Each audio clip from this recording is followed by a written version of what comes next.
संख्याओं को जिन संकेतों द्वारा व्यक्त करते हैं उन्हें हम क्या कहते हैं? संख्यांक कहते हैं। संख्याओं को जिन संकेतों के द्वारा, जैसे एक संख्या क्या है? 4, तो 4 को कैसे व्यक्त करेंगे? इस तरीके से जो लिखा जाएगा यही हमारा क्या कहलाता है? संख्यांक कहलाता है। संख्याओं का अर्थ है संख्या को लिखने के लिए प्रयुक्त अंक। संख्यांक का क्या अर्थ होता है? संख्याओं के लिखने के लिए प्रयुक्त अंक। अभ्यास 1A, जब आप जाओगे कक्षा 6 की, उसमें पहला जो अभ्यास है वो क्या है? 1A। इसका जो पहला प्रश्न है, संख्याओं को अंकों में व्यक्त करो। क्या? संख्याओं को अंकों में व्यक्त करो। पहला है 427, कैसे लिखोगे? 4 2 7 यानी 427। क्लियर है? चलो आगे देखते हैं सबका teaching with Vivek YouTube channel पर। आज हम लोग पढ़ेंगे क्लास 6 की मैथ को, जिसका पहला चैप्टर हमने लिया है प्राकृतिक संख्याएं। आप जब अपनी बुक कक्षा 6 की जब आप अपनी बुक खोलोगे, जिसका पहला चैप्टर होगा प्राकृतिक संख्याएं। इसमें हम बात करेंगे सबसे पहले संख्या और संख्यांक की। संख्या किसे कहते हैं और संख्यांक किसे कहते हैं? तो कितनी वस्तुएं हैं का बोध होता है उसे हम लोग क्या कहते हैं? संख्या कहते हैं। जैसे बात किया जाए कितनी वस्तुएं हैं, तो आपका उत्तर होगा 10 वस्तुएं हैं, 20 वस्तुएं हैं, तो इनको हम लोग क्या कहते हैं? संख्या कहते हैं। संख्यांक किसे कहते हैं? अगला है 3501। इसको कैसे लिखेंगे? 3000। देखो यहाँ पर हम बात कर लेते हैं, पहले यहाँ पर इसको ध्यान से देखो। सबसे पहले होता है इकाई, उसके बाद में दहाई, उसके बाद में सैकड़ा, उसके बाद में हजार, उसके बाद में 10,000 और उसके बाद में लाख। तो देखो संख्याएं यहाँ से शुरुआत करेंगे, इकाई, दहाई, सैकड़ा, हजार, 10,000 और लाख। तो यहाँ पर दे रखा है 3000। देखो 1 2 3 4, हजार में कितने अंक हो जाएंगे? तो आपको होंगे 4 अंक। कितने होंगे? 4। तो यहाँ से शुरुआत करेंगे, 3000 है तो 3 लिखा है, तो हम क्या लिख लेंगे यहाँ पे? 3 हजार, 3000। अब 500 तो क्या हो जाएगा? 5 हो गया, 500 और 1, तो 1 आप इस तरीके से लिख दोगे तो ये आपका गलत हो जाएगा। क्यों? क्योंकि यहाँ पर देखो 1 2 3 ही अंक लिखे हैं, जबकि यहाँ पर इकाई, दहाई, सैकड़ा, हजार तक पहुंचने में आपको कितने अंक चाहिए? 4 अंक चाहिए। तो 3000, तो यहाँ पर लिख लिए 3000। 500 तो 500 भी, हजार, हजार के बाद में 100 आता है। फिर दहाई और इकाई, इन दोनों को एक साथ में लिखा जाता है। इन दोनों को एक साथ में लिखेंगे तो हजार है, तो इसलिए यहाँ पर 2 होना चाहिए, तो इसकी जगह दहाई की जगह पर 0 कर देंगे और इकाई की जगह आपके पास 100 लिखा है, तो ये हो जाएगा 3501। क्लियर है? 3501। यहाँ पर अगला देखो क्या लिखा? 115। तो 115, इकाई, दहाई, सैकड़ा, 3 ही अंक आएंगे। 100 तक गया है, 3 ही अंक आएंगे। 115, तो यहाँ पर 1 है, तो यहाँ क्या लिख लेंगे? 1 और 15, ये हो गया 15, तो हमारा आंसर हो जाएगा 115। क्लियर है? 115। 79,029, तो 79 कैसे लिखेंगे? यहाँ पर देखो 79 और हजार करना है, तो 79 कैसे लिखेंगे? 7 और 9, ये हो गया 79,000 और 29, तो ये हो गया 29। अब इसको जब पढ़ोगे तो देखो इकाई, दहाई, सैकड़ा, हजार आ गया, 2 ही लिखा। देखो 79,000, तो ये इकाई, दहाई, सैकड़ा, हजार, 10,000 यहाँ तक जाएगा, तो 1 2 3 4 5 अंक होंगे। 1 2 3 4 ही अंक है, तो 79,000 लिखेंगे।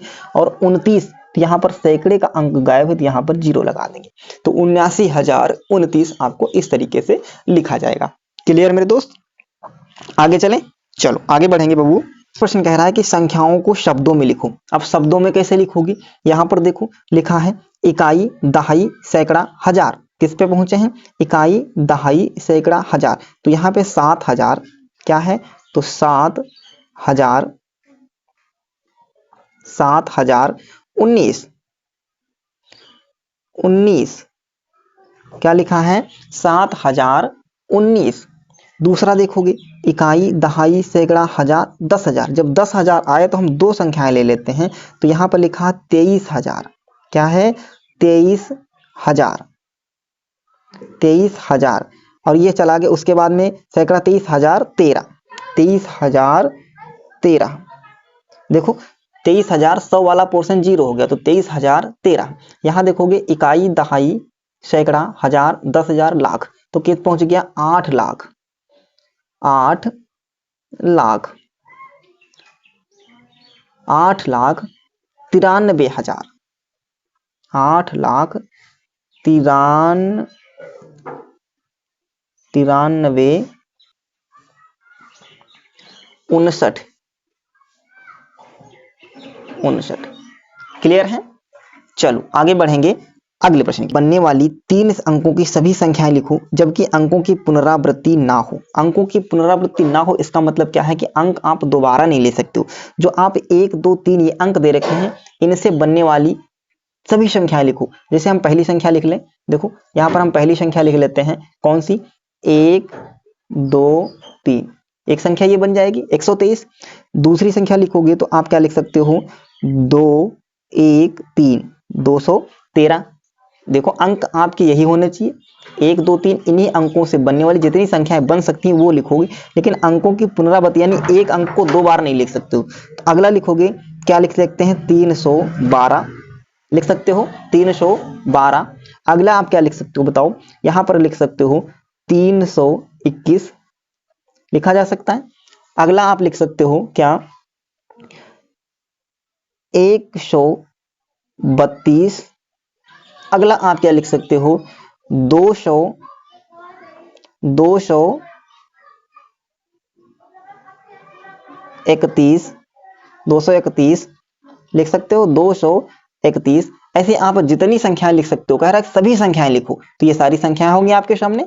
चलो अगला है कि 6 7 0 5 से बनने वाली 4 अंकों की सबसे बड़ी तथा सबसे छोटी संख्या लिखो। इसको कैसे करते हैं? जब आपको अंक दे रखा हो और उसमें बताया कि आपको सबसे बड़ी संख्या लिखनी है, तो सबसे बड़ी कैसे लिखोगे? सबसे बड़ी। और सबसे छोटी कैसे लिखोगे? सबसे छोटी। ध्यान दीजिएगा, जब आपसे कहा जाए आपको अंक दे रखे हों, आपको अंक दे रखे हैं और उससे कह रहा है कि सबसे बड़ी बताओ और सबसे छोटी, तो सबसे बड़ी लिखना होगा और यहां पर सबसे छोटी, यहां पर सबसे छोटी। ठीक है, वो सबसे छोटी। देखो सबसे बड़ी कैसे लिखोगे? तो जो इसमें सबसे बड़ा अंक है कौन सा है? 7। उसके बाद में उससे छोटा 6, उसके बाद में उससे छोटा 5 और उसके बाद में 0। ये हो गई सबसे बड़ी संख्या। यानी सबसे बड़ी संख्या कैसे लिखोगे? आपको अंक दे रखे होंगे, उनमें से सबसे बड़ा अंक, फिर उससे छोटा अंक, फिर उससे छोटा, फिर 0, फिर यानी उससे छोटा, है ना? तो ये हो गया सबसे बड़ी संख्या। अब सबसे छोटी संख्या लिखनी हो तो कैसे लिखते हैं? सबसे छोटी संख्या 0 हो तो उसको छोड़, यहां पर लिखेंगे 5, 5 के बाद में 0, फिर 6 और फिर 7। ये सबसे छोटी संख्या हो गई। क्लियर है? ये सबसे छोटी संख्या हो गई। अगला प्रश्न चलेंगे, होगा क्या कि 5 अंकों की सबसे बड़ी तथा 5 सबसे छोटी संख्या लिखो। जब भैया अंक आपको नहीं दे रखे, यहां पर ये नहीं दे रखा कि 2 3 इनसे संख्या बनाओ। अब यहां पर डायरेक्ट कह दिया है कि 5 अंकों की सबसे बड़ी संख्या लिखो, तो 5 अंकों की सबसे बड़ी संख्या कैसे लिखोगे? 5 अंकों की सबसे बड़ी,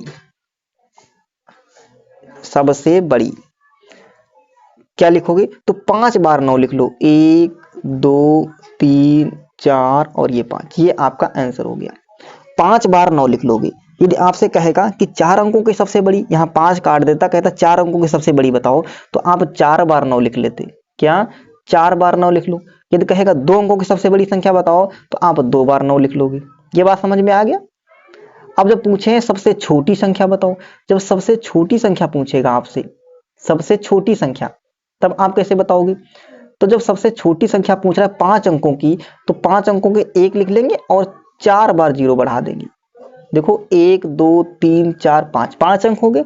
ये 5 अंकों की सबसे छोटी संख्या हो गया। यदि आपसे पूछे 4 अंकों की सबसे छोटी संख्या बताओ, तो आप 1 लिख लोगे और 3 0 बढ़ा दोगे। ये भैया आपकी 4 अंकों की सबसे बड़ी संख्या, छोटी संख्या हो गई। क्लियर है? यदि आपसे बड़ी पूछे तो जितनी अंकों के पूछे उतनी बार 9 लिख लोगे। यदि आपसे छोटी पूछेगा तो जितने अंकों की पूछेगा, 4 अंकों की पूछेगा 3 0 लगा करके 1, 2 अंकों की पूछेगा तो 1 और 0, है ना? चलो आगे बढ़ें।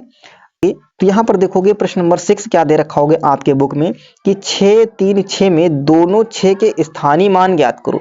कोई भी संख्या का स्थानीय मान जब निकालना होता है तो देखो जैसे ये संख्या दे रखी है, इसमें हम 6 का स्थानीय मान पूछ रहे हैं, तो ये वाला 6 है, लाइन खींचेंगे और जो लिखा है 6 तो 6 लिख लेंगे। इसके बाद कितने अंक हैं? 1 भी नहीं है, तो ये हमारा आंसर हो गया। इस 6 का स्थानीय मान निकालोगे तो यहाँ पर लिखेंगे 6 और इस वाले 6 के बाद में देखो 1 2, ये 2 हैं तो हम 2 0 आगे बढ़ा देंगे। ये वाला आंसर हो गया।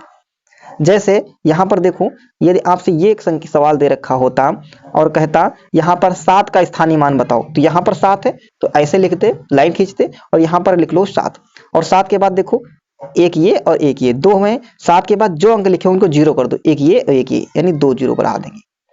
ठीक है, आपसे 2 का स्थानीय मान पूछता तो क्या बताते, आप यहाँ पर 2 लिख लेते और 2 के बाद देखो 1 2 3 अंक लिखे हैं तो 3 जीरो बढ़ा देते, तो ये हमारा 2 का स्थानीय मान हो जाता। आई होप आप स्थानीय मान निकालना सीख चुके होंगे, आप स्थानीय मान निकालना सीख चुके होंगे। आप स्थानीय मान निकालना सीख चुके तो आपका अभ्यास जो 1A था वह कंप्लीट हो गया। अगली बार हम लोग करेंगे अभ्यास उसके आगे के प्रश्नों को करेंगे, यानी अभ्यास 1B करेंगे, जो भी आगे होगा उसको हम लोग करेंगे। आप टेंशन नहीं लीजिएगा, पूरा हम कक्षा 6 की गणित को पूरी कंप्लीट आपको कराने वाले हैं। ठीक है बच्चों, ओके। तो आप यदि चैनल पर नए हो बच्चों तो आप इसको जरूर सब्सक्राइब कर लीजिएगा ताकि आपको प्रत्येक वीडियो टाइम टू टाइम मिलते रहे। थैंक यू, धन्यवाद। आप स्थानीय मान निकालना सीख चुके तो आपका अभ्यास जो 1A था वह कंप्लीट हो गया। अगली बार हम लोग करेंगे अभ्यास उसके आगे के प्रश्नों को करेंगे, यानी अभ्यास 1B करेंगे, जो भी आगे होगा उसको हम लोग करेंगे। आप टेंशन नहीं लीजिएगा, पूरा हम कक्षा 6 की गणित को पूरी कंप्लीट आपको कराने वाले हैं। ठीक है बच्चों, ओके। तो आप यदि चैनल पर नए हो बच्चों तो आप इसको जरूर सब्सक्राइब कर लीजिएगा ताकि आपको प्रत्येक वीडियो टाइम टू टाइम मिलते रहे। थैंक यू, धन्यवाद।